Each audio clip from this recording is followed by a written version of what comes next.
Hello everyone, welcome to my YouTube channel ख्वाबों के पंख। आज इस वीडियो में हम एक कहानी सुनाने जा रहे हैं। वैशाख महीने में आज बंदरी की कहानी सुनेंगे। इसको सुनने मात्र से ही होती है संतान सुख में बढ़ोतरी, संतान सुख की प्राप्ति होती है।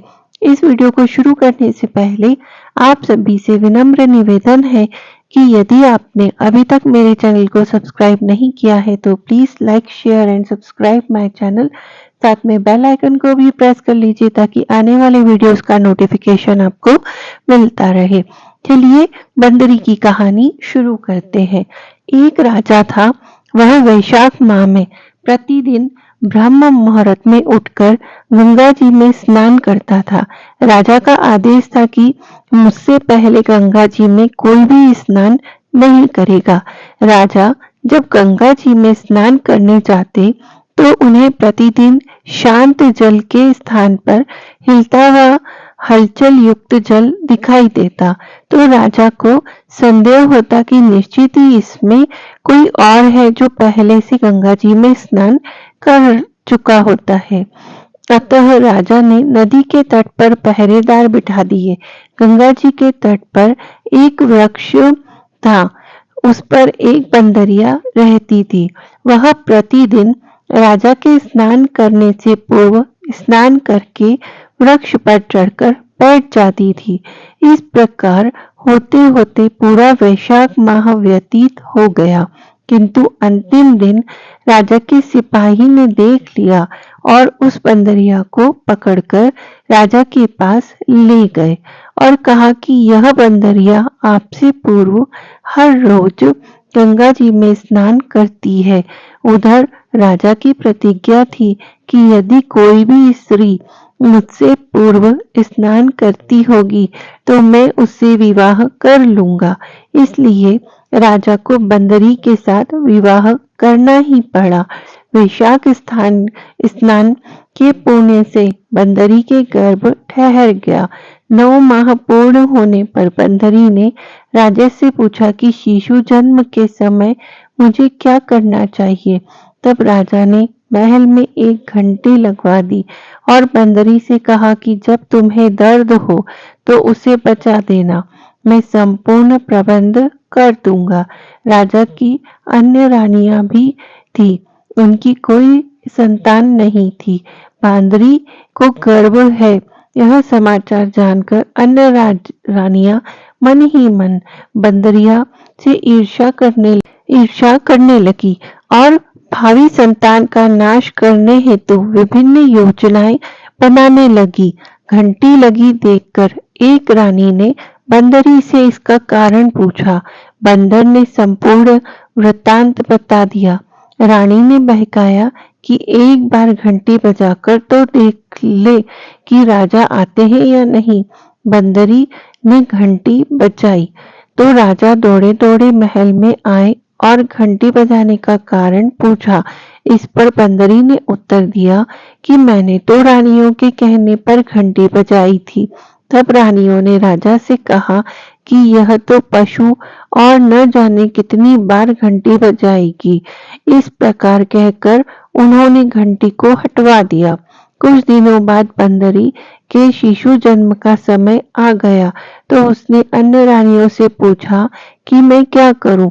तब रानी ने कहा कि तुम आंखों पर पट्टी बांधकर सो जाओ। बंदरी के वैशाख माह के स्नान के पुण्य प्रताप के रूप में एक सुंदर पुत्र हुआ।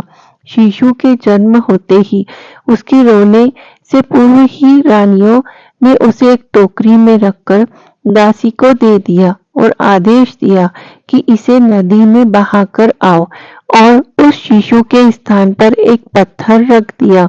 राजा को भी कहलवा दिया कि बंदरी ने एक पत्थर को जन्म दिया। राजा ने सुना तो उन्होंने भी संतोष कर लिया कि जब दूसरी रानियों की संतान नहीं है तो यह तो बंदरी है, इसके क्या संतान होगी। उधर दासी ने उस सुंदर शिशु को नदी में न बहाकर कुम्हार के खंडर में रख दिया। दूसरे दिन कुम्हारिन खंडर में आए तो वहां एक सुंदर शिशु को रोते हुए देखा। कुमार कुम्हारिन भी निसंतान थे। उन्होंने उस शिशु को अपने लिए भेजी गई भगवान की भेंट माना और बड़े प्रेम से शिशु का पालन पोषण करने लगे। कुछ बड़ा होने पर बालक को यह ज्ञात हुआ कि रानी बंदरी का पुत्र है, जिसको रानियों ने मरवाना चाहा था। एक दिन वह बालक कुम्हार के बनाए हुए मिट्टी के हाथी घोड़े लेकर पनघट पर जा बैठा। बेटा और दासियों को देखकर कहने लगा कि जाओ रे मेरे मिट्टी के हाथी घोड़े, पानी पियो। जब दासियों ने यह बात सुनी तो वह हंसने लगी और बोली, अरे मूर्ख, कभी मिट्टी के हाथी घोड़े भी पानी पीते हैं क्या? इस पर उस बालक ने कहा कि कभी बंदरी के भी पत्थर जन्म लेता है क्या? उस बालक की यह बात सुनकर दासियों ने जाकर महल में कही। तब रानियों ने दूसरे दिन विष मिलाकर लड्डू भेज दिए। ईश्वर की कृपा से लड्डू गोंद और बादाम के हो गए और उन लड्डुओं को खाने से उस लड़के की मृत्यु नहीं हुई। यह समाचार दासी ने रानी को कहा और रानी ने राजा से कहकर कुम्हार को देश निकाला दिलवा दिया। कुम्हार वन में रहने लगा। तत्पश्चात अगले वर्ष चैत्र मास में माता गंगोर की पूजन का दिन आया तो वह बंदरी का पुत्र 108 करवे और 108 गोली लेकर तथा घड़े में पानी भरकर बगीचे के बाहर बैठ गया। उधर राजा की और साहूकार की पुत्रियां गंगोर बनाने के लिए मिट्टी लेने के लिए आई तथा बगीचे में खेलने और झूलने लगी। इस कारण कुछ समय बाद उन्हें प्यास लगी। तब उन्होंने उस बंदरी के पुत्र से जल पिलाने के लिए कहा तो उस बालक ने उत्तर दिया कि मेरे पास एक गोली है, उसे खाते जाओ और मेरी चारों ओर फेरे लगाते जाओ, तब मैं तुम्हें जल पिलाऊंगा। इस पर पहले तो कन्याओं ने मना कर दिया, किंतु प्यास तीव्र होने के कारण वे मान गईं। इस प्रकार गोली खाने और उस युवक के साथ फेरे लेते हुए लेने से वह गर्भवती हो गई। बाद में जब उनके माता पिता को यह ज्ञात हुआ तो वह सभी कुम्हार के पास आए और पूरा वृतांत सुनाया तथा कहा कि तेरे पुत्र ने हमारी कन्याओं से विवाह किया है, अब तुम्हें इन्हें अपने पास रखना होगा। तब कुम्हार ने निर्धन होने के कारण असमर्थता व्यक्त की।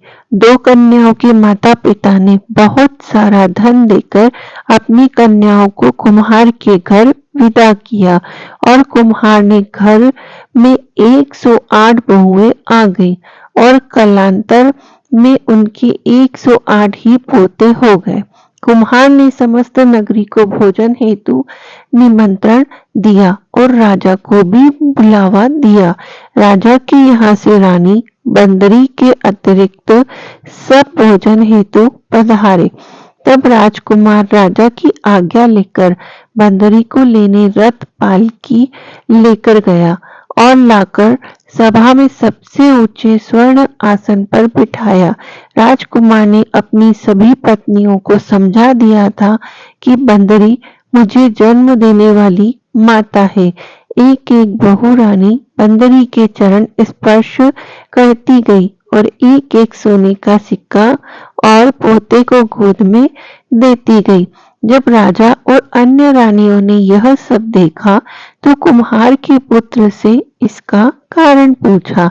रानियों को तो संदेह होने लगा कि अवश्य ही बंदरी का पुत्र है, इसलिए रानी और रूठकर राजा को कहने लगी कि कुम्हार के पुत्र ने हमारा अपमान किया है और बंदरी का सम्मान किया है, अतः हम लौट कर जा रही हैं। इधर राजा को पुत्र के जन्म का संपूर्ण रहस्य ज्ञात हो गया था, इसलिए उन्होंने रानियों को देश निकाला दिया और अपनी सभी पुत्र वधुओं एवं पोत्रों को लेकर महल में आया और राजकुमार का राज तिलक किया।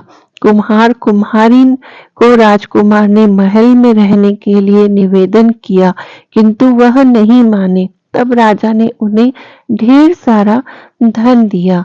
वैशाख स्नान का इतना महत्व है तो सबको वैशाख स्नान करना चाहिए।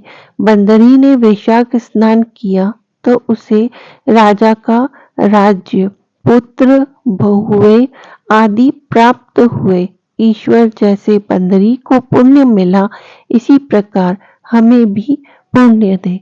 यदि आपको यह कहानी अच्छी लगी हो तो अच्छे कमेंट करके इसे जल्दी से लाइक कर दीजिए और ज़्यादा से ज़्यादा शेयर कीजिए। और अभी तक यदि आपने चैनल को सब्सक्राइब नहीं किया है तो जल्दी से इसे सब्सक्राइब कर दीजिए और भी अच्छी कहानियाँ और जानकारियों के लिए बने रहिए। धन्यवाद।